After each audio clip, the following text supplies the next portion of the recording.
permutations. Do you remember what permutations are? Anybody? Yes.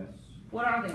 You know those things when you try to do like 1, 2, 3. When they tell you like you need to I don't know how to explain it. When you have a bunch of options and you're trying to find all the Yeah, possible that combinations, okay? But the difference between a combination and a permutation is what? The line. No, a permutation has a specific order. There's specific restrictions to whatever it is that you're combining. You either have only specific amount of slots or you want it in a certain order. There's something specific about it. That's what the difference between permutations and combinations is. But then we go to circular permutations. And the difference is, let's say you have 1, 2, and 3 is the options, okay? So you can put this as 1, 2, 3, 3, 2, 1, 2, 3, 1, and so on, right? We usually do this a shorter way by saying I have 3 slots and I can not repeat the numbers. So I have, it would be 3 because I have 3 options in the first one, 2, and 1. If repetition is not permitted, right? Do you remember this? Mm-hmm. Yes. Repetition not permitted. If it is permitted, how would it look like? 3, 3, 3. Very good. Now, these are called linear permutations. Linear. But circular permutations work a little different. Why? And the first one you put 1. Let's say it's 3. You need to make it 3. So the first one you put 1.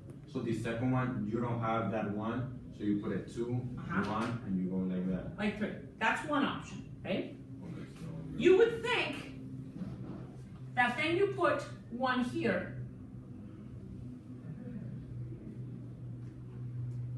If you put, let's say,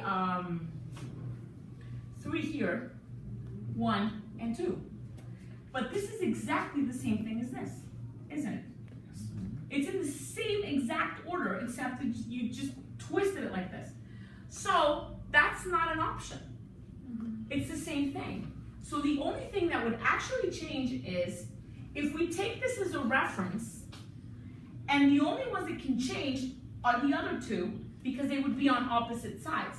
So you would have a 2 here and a 3. That one's different because now the 3 is to the left or the right, and this one's to the left, correct? Do you see why that is different? Is there another one that we can do? Well, let's see. Let's say I put the 3 first. I put the 3 first. I would have the 1 and the 2. Now, if I look at this one, it's the same as this one. If I rotate it backwards, right? And if I try it the other way, if I put a 3 here and a 2 and a 1,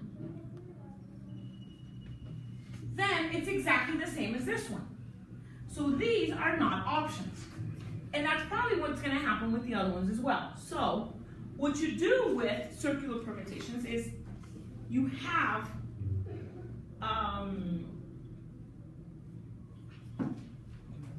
this would look like this. We can still use this option, but it would look something like this. You try out, you have, the first one can only be in one position, right? The second one, which is the 2, we saw that it can be in 2 different positions. And then the other one's left in just one single position, correct? So you actually have only 2 options, this one and this one. So it works, right?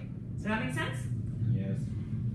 Let's see with more options what would happen. Let's look at example 55.1.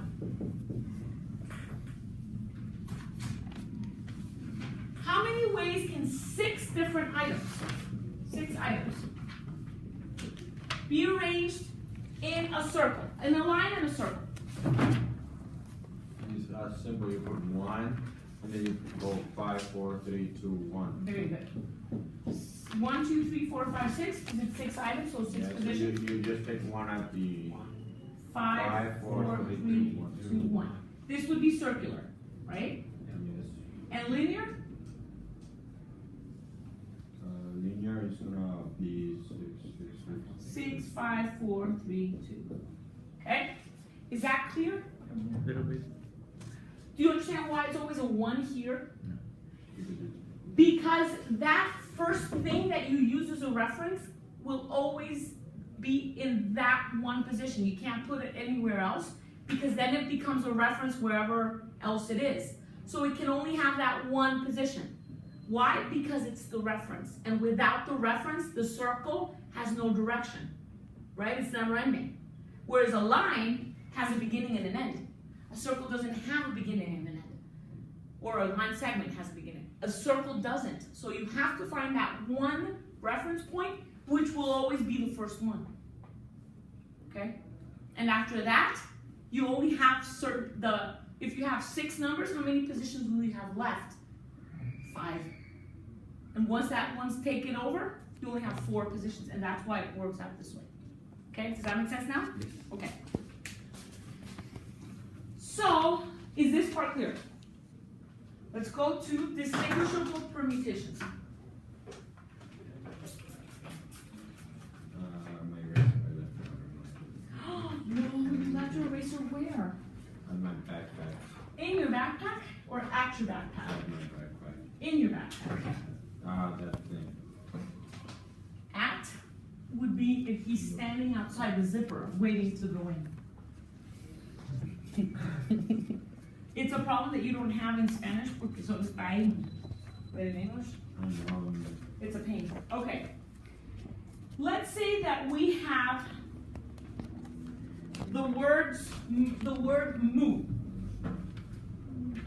I'm sorry, this is so. You're tired? Me too. I didn't sleep any. Okay. You have the word move. If I want permutations, what can I have? Let's call this O1 and O2. Okay? So I have move, 1, 2. I've got move, 2, 1. I've got Omo and Omo, 1, 2, 2, and 1. And I've got 1, 2, 2, and 1. Do you agree? Is there any other position the M can be in? No. No, right? Okay. So I've got 6.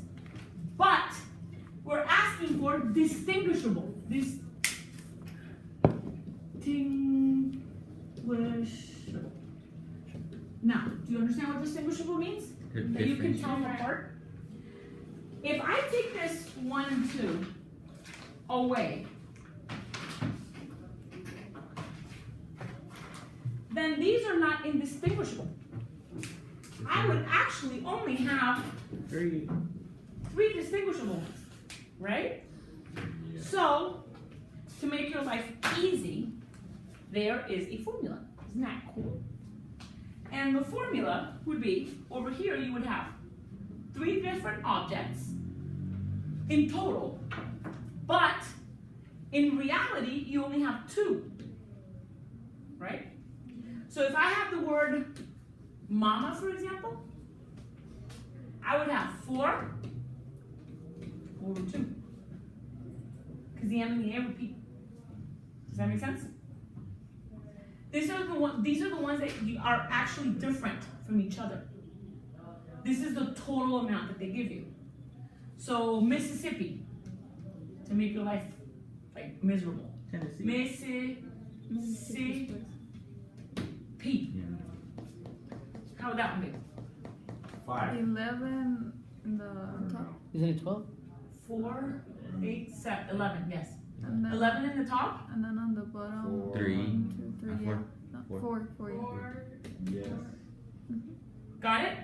Do you understand the concept of distinguishable permutations? Yes. Yeah?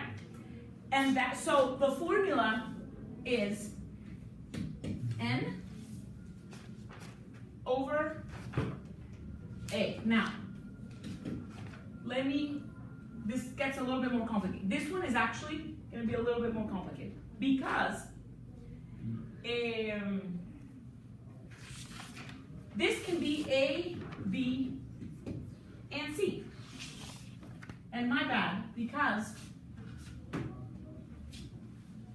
would be actually 2 and 2. Because you've got AA. So 2 and 2. Okay? This one would be 4, 2. And then 4, 1. 4 I's, and 2. And then, And 1 M. Look, 1 what doesn't count? doesn't count. Well, you could put a 1 if you wanted. Okay? But actually, it's only the ones that repeat each other. So. Okay. Because the 1 is like redundant. Is it clear? Yeah. And so let's try one, just to make sure I didn't make a mistake. Let's use the word distinguishable. Huh? Let's use the word distinguishable. No, let's use the word something that we have here just to make sure. Can we use Nonsense. That's it. Nonsense. Well, how many distinguishable permutations would you have? 7 letters. 8 letters over 3, 3, 2, 3, 2, and 2 1. 3 N's, 2. 2 E's, And then 2. and 2 S's. Okay? We good? There you go. Why do you think you put these in the bottom? To take them away. So that you don't repeat the same thing over again, right? Good job. Excellent. So, peace.